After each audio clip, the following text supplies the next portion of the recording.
It's now my great pleasure to introduce our next speaker. By the way, we're going to take a break after this next speaker, a short break. But it's my great honor to introduce Senator Tim Kaine, who was elected to the Senate in 2012, serves on the Armed Services, Budget, Foreign Relations, and Health, Education, Labor, and Pensions committees. He's committed to ensuring our military has the support and resources it needs to meet its mission, and he has worked across the aisle to strengthen our armed forces by pushing for funding of top-of-the-line aircraft carriers and submarines. As chair of the Seapower Subcommittee, he's been the Senate's foremost leader on the AUKUS agreement, under which the US, UK, and Australia will partner on submarine manufacturing and technology. The father of a Marine, he plays an important role in crafting defense strategy and in providing the military the resources it needs and ensuring veterans are cared for properly. Please welcome Senator Tim Kaine.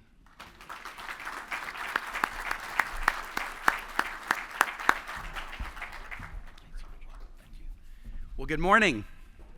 It is great to be with you. I want to thank the Naval Institute for inviting me to come and share. I appreciate being able to be here with the Secretary of the Navy, Carlos Del Toro, who is a good friend, and with my colleague on the committee, Senator Wicker. He and I have worked closely together since I came to the Senate in 2013. He'll be a great chair, and I think the Armed Services Committee in the Senate will continue. You know, we're biased, but we think we're the one committee that still does it the way it's supposed to happen, an authorizing bill every year where every member of the committee gets to offer every amendment they want till no one has anything left to say.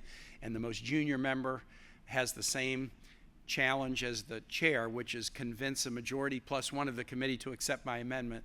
The Armed Services Committee is a real model for being able to be bipartisan, even really nonpartisan in the way we approach business.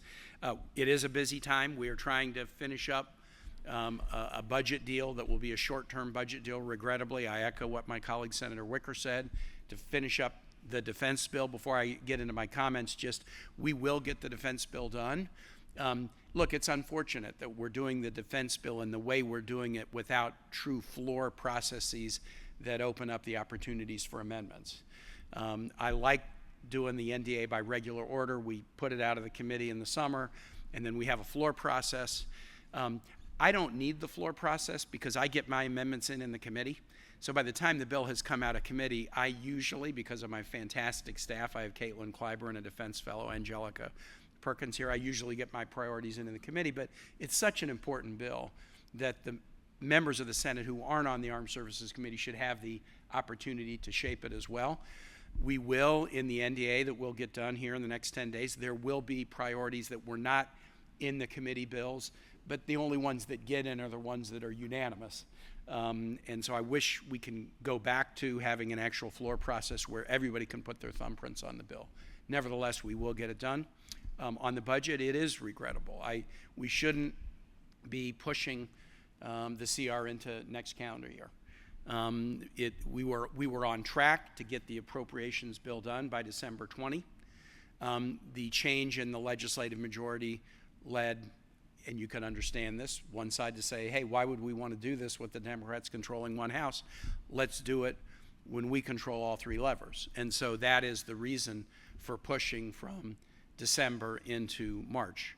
Now, we shouldn't have even had to push it into December. We could have done it earlier, and so I recognize the truth of what Senator Wicker said. The majority leader can call up a bill. But once we decided we were going to get the bill done by December, the decision was made by the incoming majority, let's wait and do it by March. And I hope that that March date will hold. I hope that it's as easy to find an appropriations deal with all three levers controlled by one party as I think the party believes it will be. But we're going to have to keep pressure on to make sure it's done. I completely agree with what Roger said about the dangers of CR. And frankly, CR hurts defense more than it does other priorities. I'm honored to come and speak with you today. And I'm excited by the topic of the event. As a senator from Virginia and chairman now and soon to be ranking member of the Seapower Subcommittee, I'm really grateful to sailors and shipbuilders for the outstanding work done to keep this country safe and to ensure that the U.S. Navy remains the most capable and lethal naval force in the world.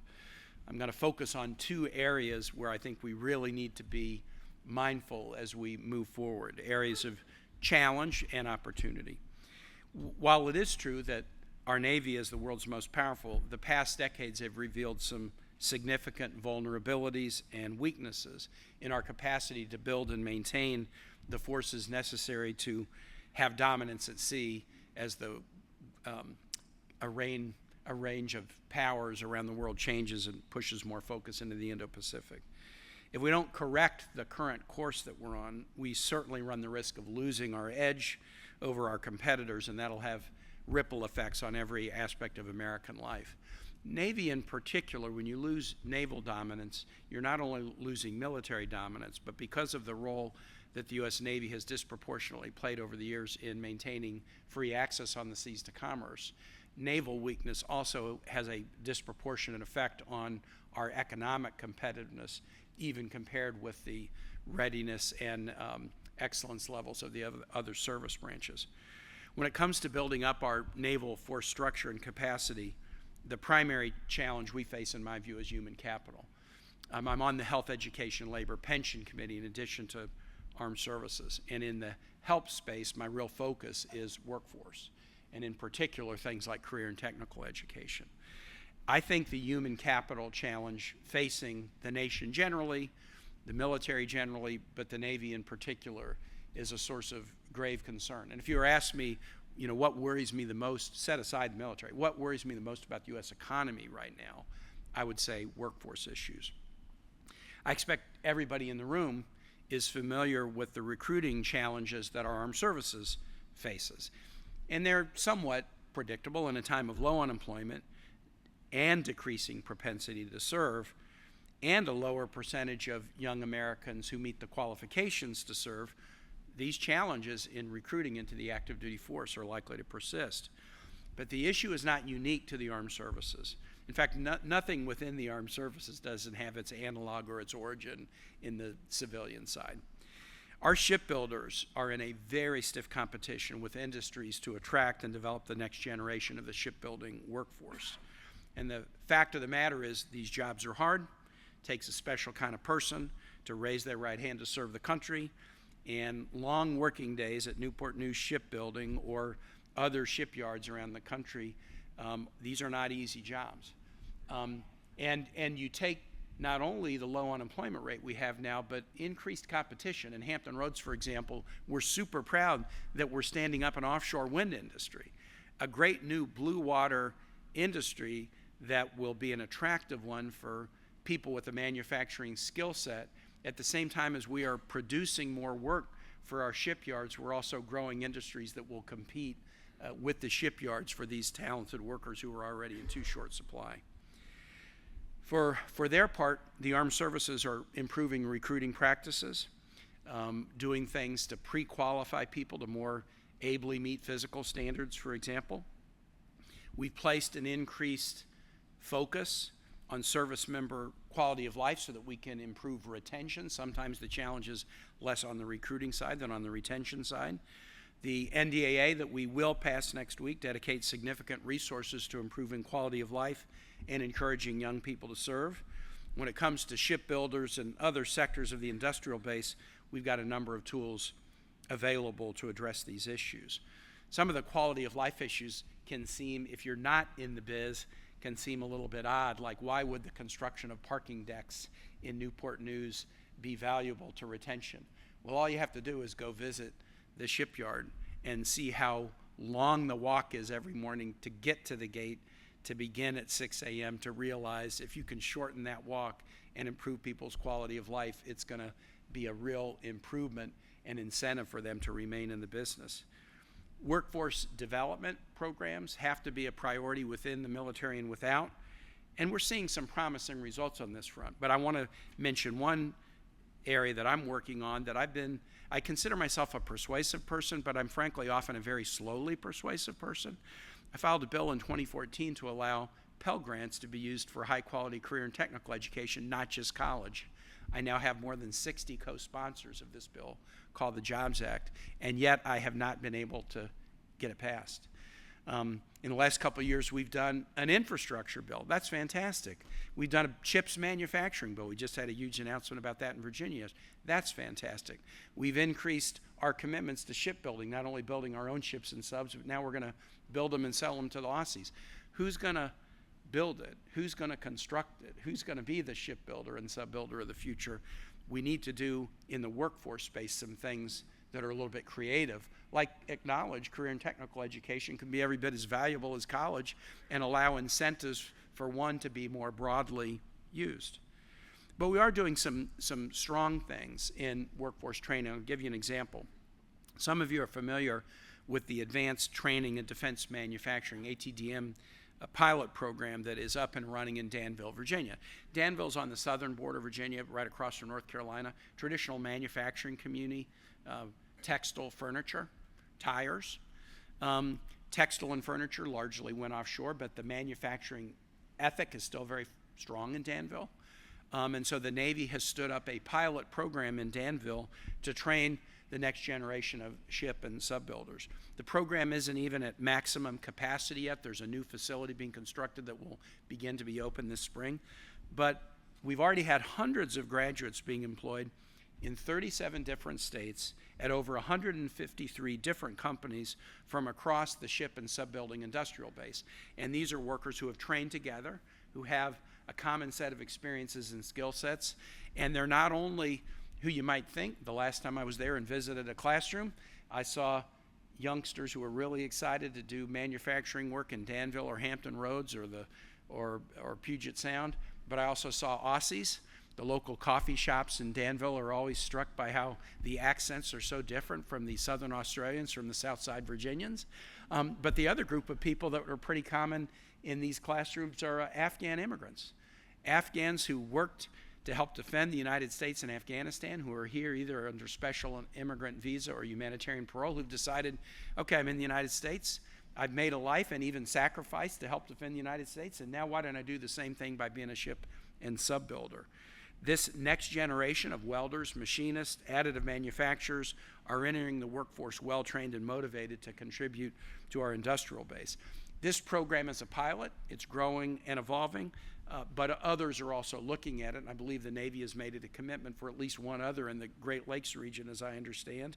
We can apply this model in other parts of the country to encourage young Americans or career-changing, not-so-young Americans to come and explore these really important careers. While workforce development programs offer great training for those entering the workforce, they don't address the ongoing and, in my fear, somewhat long-term labor shortage we're experiencing in the country. The unemployment rate, as you all know, is low. It's just hovering above 4% right now. The most common complaint that I hear as I travel around Virginia, I just got out of an election cycle where I was talking to people every day, and what I hear is, boy, it's hard to hire people. I hear it from hospitals, I hear it from general contractors, I hear it from the hospitality industry, I hear it from shipbuilders, I hear it from the ag sector. It's hard to hire people, it's hard to keep people. We need an infusion of workers if our industrial base is going to meet the demands of the Navy, as well as the commitments that we've made to our allies, for example, through this AUKUS partnership. We are not going to be able to meet these needs if we don't do something about the immigration system, period. There is no amount of Pell Grants for career and technical education or try to encourage somebody to leave one shipbuilder and move across the street for a higher salary at the next shipbuilder. We're not going to get our way out of this problem. Our birth rate's not going to change. If it did tomorrow, we wouldn't see it for 25 years. Low unemployment, declining birth rate. We cannot solve this problem for the Navy, for shipbuilding, or for the nation if we don't meaningfully embrace a workforce-based immigration reform. And we need it. We haven't done anything meaningful to do immigration reform since the Immigration Reform Bill of 1986. 48 years? 48 years. Put it another way, our immigration system hasn't fundamentally changed in a significant way since before the flip phone was invented. When framed as an economic and national security necessity, I'm hopeful that my colleagues on both sides of the aisle will be able to come together and make positive reforms to meet the needs of our industrial base, including immigration reform. When most Americans hear immigration, the picture that comes up in their mind is the border. We all have to be message deliverers so that when people hear immigration, they think about the workforce. Just to give you a data point, in Virginia, I'm 66 years old. When I was born, 1 out of 100 Virginians had been born in another country, and we were bottom quarter per capita income. Today, 1 out of 7 Virginians was born in another country, and we're top quarter per capita income. I think there's only 2 states in my lifetime that have moved from bottom quarter to top quarter.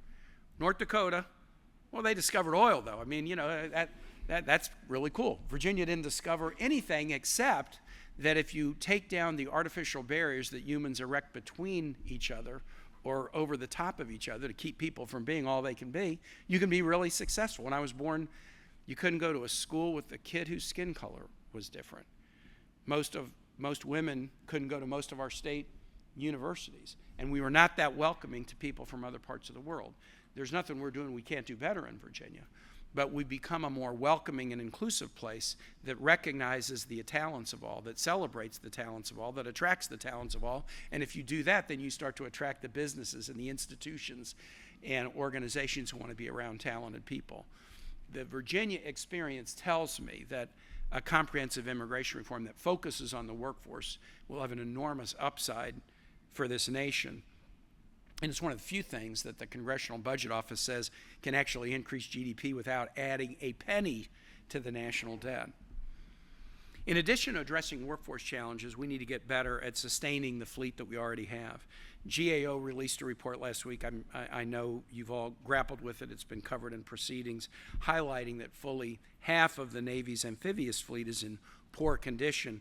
Some ships have been available for years at a time. This has been a headache producer, I know, for you, Carlos, during your tenure as Secretary of the Navy. An article published in Proceedings earlier this year, more than a third of the nation's attack submarines are in extended maintenance availabilities at a given time.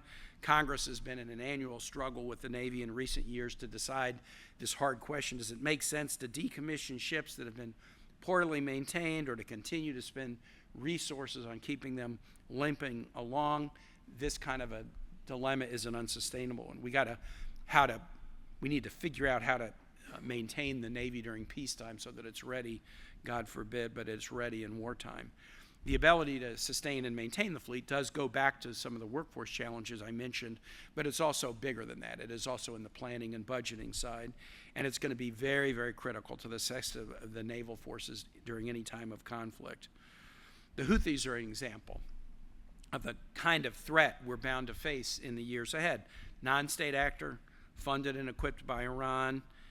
They've held international shipping in the Red Sea at risk for over a year, causing massive disruption to global markets, significant price increases on everyday products, utilizing weaponry that is infinitesimally small in price compared to the weapons we have to array against it to defeat the threat to U.S. forces and to commercial shipping. Imagine the level of threat that not the Houthis but China would pose to merchant shipping and military vessels during a potential crisis in the Indo-Pacific. So we've got to work to secure supply chains, build up the workforce in the way I've described, and ensure that we're able to get our service members where they need, when they need to be, whatever that may be in the world. And if the security environment is so challenging that we can't support them from the U.S., then we need to ensure that they can obtain necessary support from our allies and partners. I do believe the pivot, the long-discussed pivot or focus on the Indo-Pacific is the right focus. But obviously the inadequacy of land presence in the Indo-Pacific and the miles and miles of open water mean that we have got to be very focused on pre-positioning as much as we can. But also it's going to be a powerful time for investments in Navy and Marine.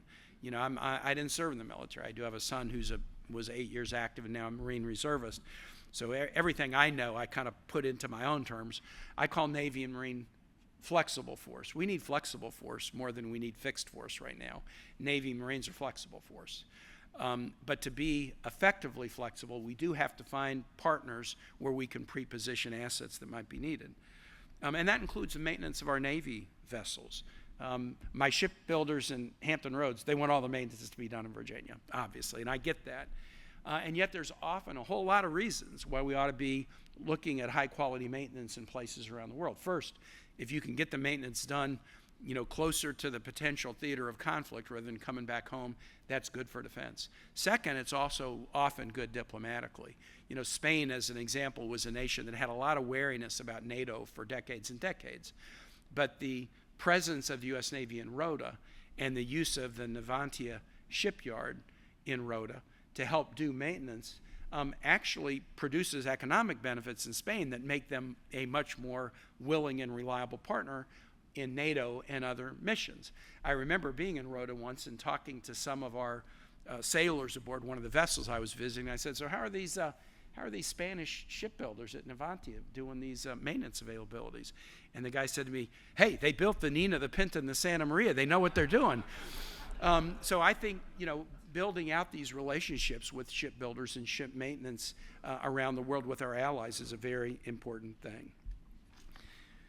In a period of crisis or conflict, we've got to be prepared to repair and rearm vessels away from our own shores. And this just isn't a Navy asset. We're realizing, for example, in Ukraine, the dangers of having to rely on massive production of 155 rounds in the United States that then can get shipped to a theater battle. There's a lot of military assets that need to be produced in places closer to where conflict might occur. The thing that I'll finish with, having talked about maintenance and having talked about workforce, is allies. Our people and our platforms are our main, and the support of the American people are our main assets. But I would say a very close second is the deep alliances and friendships and the global goodwill that we've built across generations. This is the thing that we have that our adversaries don't. They're trying to replicate it. When a Xi Jinping watches Vladimir Putin's illegal invasion into Ukraine, and Putin has assured him that this is going to be a few days mopping up operation, and instead NATO strategy snaps together like tinker toys to impose consequences that thwart Vladimir Putin's ambition. Xi Jinping sees the alliances that the United States have and asks himself the question, why don't we have that? China, Iran, North Korea, Russia are growing closer and closer. I will say, I think U.S. policymakers for years underestimated the abilities of these four nations to cooperate because they viewed histories of enmity or border challenges between them as imposing some kind of a permanent cap on their ability to cooperate. And that was foolish and naive to believe that we needn't worry about the combined efforts of these nations, because we now see they're watching what we're doing. They're seeing the value of NATO, of AUKUS, of the Quad, and they're working quickly to replicate it. And yet they are still far behind us in the ability to do this effectively. The revitalization of NATO in the last few years, the growth of NATO to add Finland and Sweden, two very capable militaries. I'm really proud that the Virginia Guard is now partnering with Finland after Finland's succession to NATO in the State Partnership Program, hoping to visit them soon. But this network of alliances that we have, which will be critical in the Indo-Pacific, is something that we need to always maintain and advance.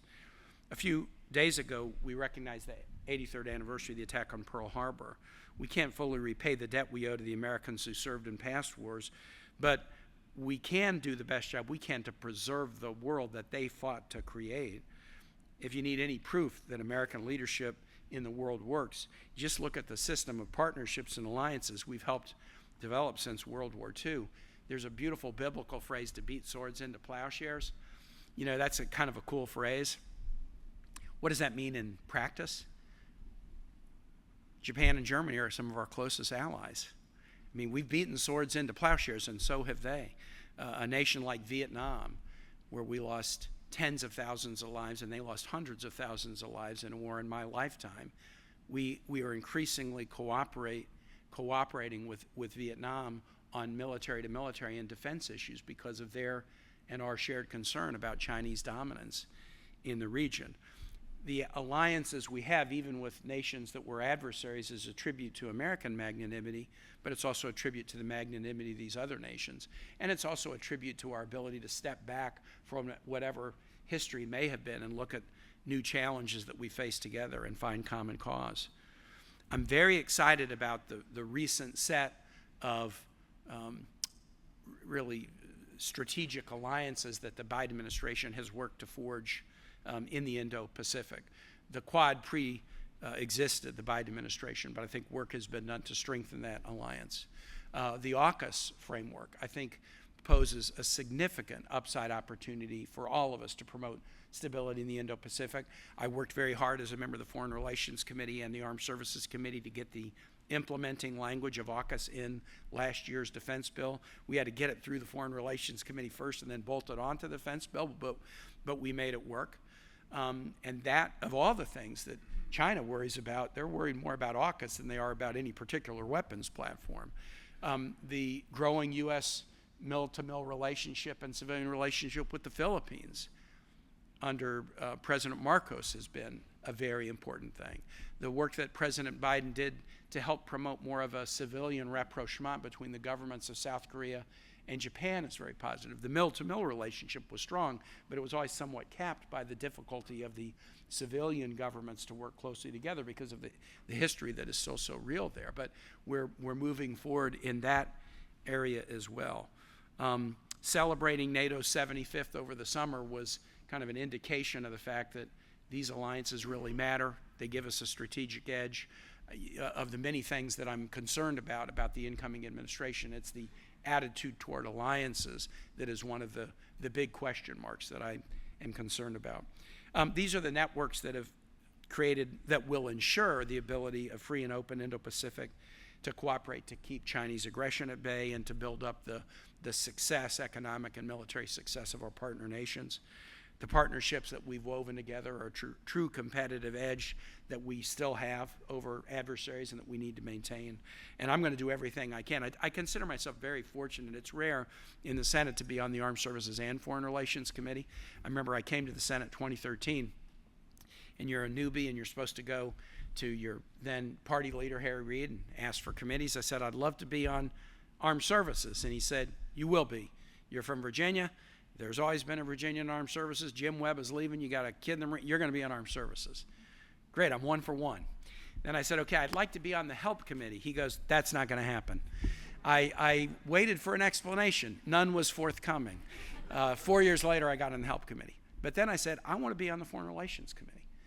He said, we don't put people on Armed Services and Foreign Relations. We put you on one or the other. I said, well, can I make a case? He goes, okay, fire away. I said, listen, Armed Services, you understand I'm going to be on Armed Services. Foreign Relations, I'm fluent in Spanish. I was a missionary in Honduras. 45 million people want to get their news in Spanish every day. Let me go on Foreign Relations where you don't have enough attention on the Americas.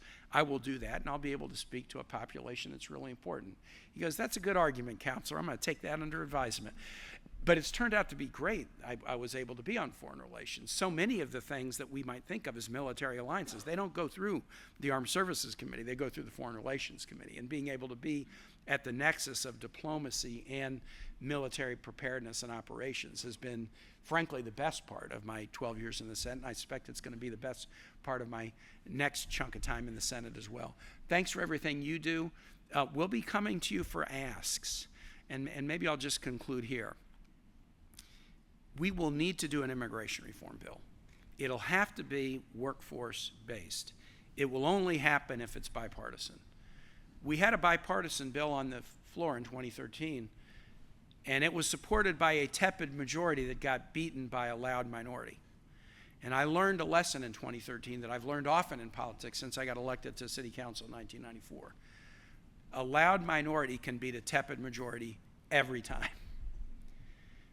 At some point in the next Congress, I believe we will have an immigration reform bill on the table that will be driven by the low unemployment rate and the need to meet the nation's workforce needs, including the workforce needs of our ship and sub-building industry. At some point, we'll have it.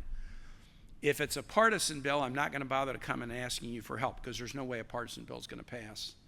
But if it's a bipartisan bill, I'm going to come to every interest group I know and say, okay, we had the majority last time, not Dem v. our majority, but a majority of the outside stakeholders wanting to get immigration reform bill done, and we didn't get it done in 2013. Let's now make sure that our majority, recognizing that we need to do this for the nation's workforce, is loud, not tepid, and let's get it done. And you can play a very critical role in that when the time is right, and I hope that day comes, and I look forward to working with you on it when it does come. Thanks so much.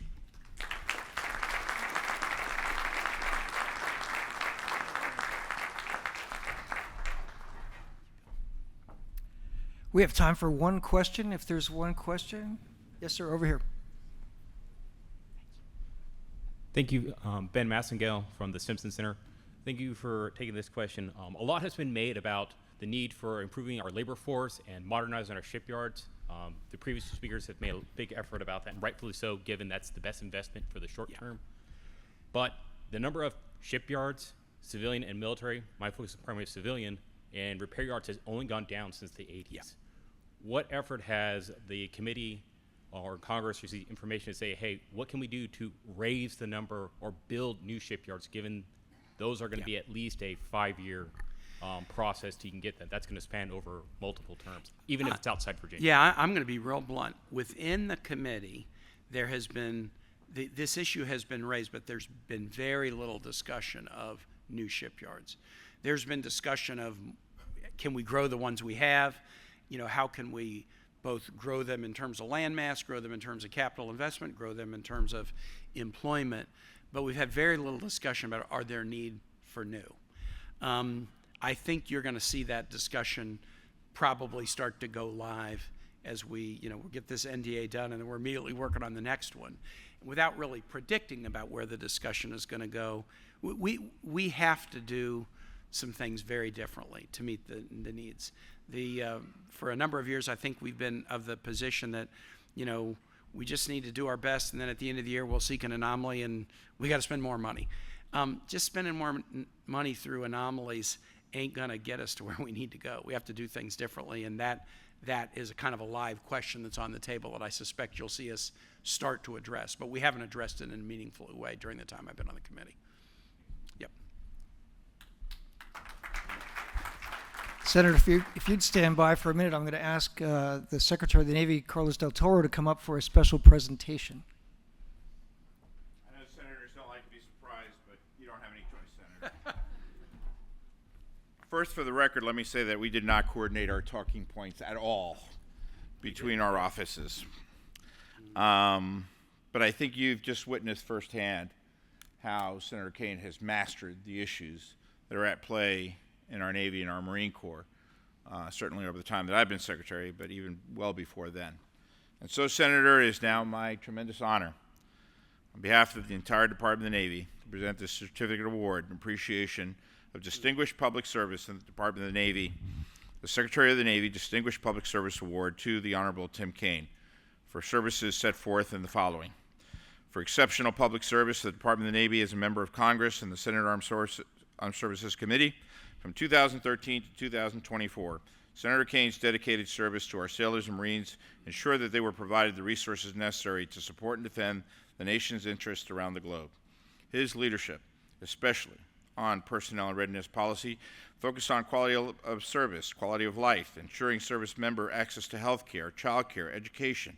Senator Kaine's effort in support of the Australian United Kingdom United States Agreement, AUKUS, and the revitalization of the Defense Industrial Base to support shipbuilding have ensured that the Navy Marine Corps team remains the most capable force in history.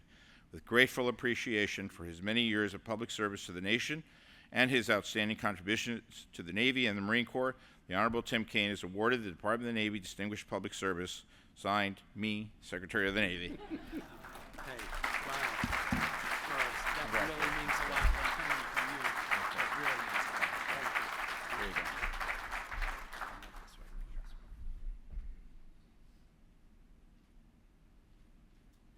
Thank you for indulging me. Thanks so much. Wow. Thank you very much, very much.